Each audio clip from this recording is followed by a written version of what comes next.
Hello students, let's read the question. So the question is having assertion and reason. We have to select the correct option regarding this assertion and reason whether these are correct or not. Assertion is the leaflet of a compound leaf is not a true leaf. ये तो correct है क्योंकि leaflet compound leaf का अगर हम leaflet देखें वो true leaf नहीं है. So अगर हम देखें जैसे कि यहाँ पे simple leaf की अगर हम बात करें तो simple leaf में क्या होता है, simple leaf की अगर हम बात करें इसमें क्या होता है, लैमिना एंटायर होता है और अगर इंसिजन हुआ भी तो वो मिडरिप तक टच नहीं होगा. यहाँ पे इंसिजन हुआ भी तो यहाँ पे मिडरिप पे टच नहीं होगा. तो अगर हम देखें यहाँ पे ये जो है एंटायर होता है. लेकिन यही अगर कंपाउंड लीफ की अगर हम बात करें, कंपाउंड लीफ की अगर हम बात करें तो कंपाउंड लीफ में क्या होता है, यहाँ पे कंपाउंड लीफ जो होगा इसमें अगर हम देखें ये इंसिजन जो है मिडरिप तक आ जाता है और क्या फॉर्म करता है, लीफलेट ऐसे फॉर्म कर रहा है.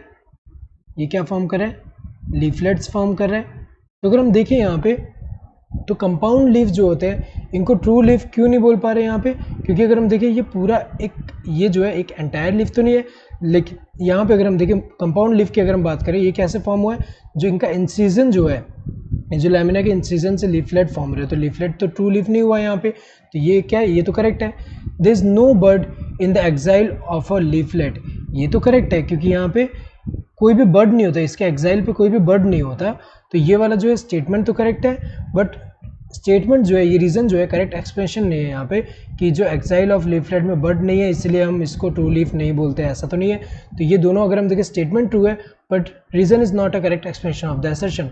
Both assertion and reason are true and reason is the correct expression of the assertion. ये वाला जो है ये तो गलत है क्योंकि दोनों ट्रू है बट रीज़न करेक्ट एक्सप्रेशन नहीं है असर्शन का. Both assertion and reason are true, but the reason is not the correct explanation of the assertion. ये सही है, दोनों statement true है but reason correct explanation ही है assertion का. Assertion is true but reason is false. ये गलत है क्योंकि यहाँ पे अगर हम देखें assertion जो है वो भी true है and reason भी true है, reason false नहीं है. Both assertion and reason are false. ये गलत है क्योंकि दोनों false नहीं, दोनों ही true है. यहाँ पे correct answer would be the second one. Hope you understood the question. Thank you and all the best.